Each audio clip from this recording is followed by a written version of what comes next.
Wag na ho, nakakaya na ho sa inyo. Tagapin na ho nyo, Aling Kuring, at ang masikaso kagad sa Mampaeng.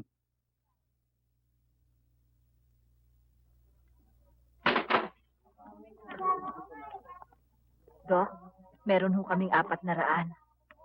Kung maaari ho sana, doktor, yung kakulangan bukas na ng umaga.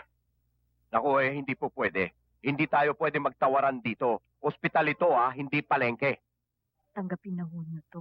Baka kung ano pang mangyari sa kapatid ko. Akong pakialam. Kung hindi nyo kayang ibigay ng buo ang deposito, ilabas nyo ang pasyente at dalhin nyo sa ibang ospital. Huwag naman ganyan ang pananalita, doktor. Meron na nga nahihirapan dyan Nangahamak pa kayo rito. Hindi ba kayo nakakaintindi?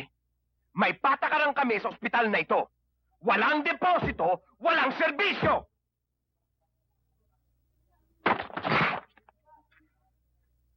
Ilang deposito ang gusto mo?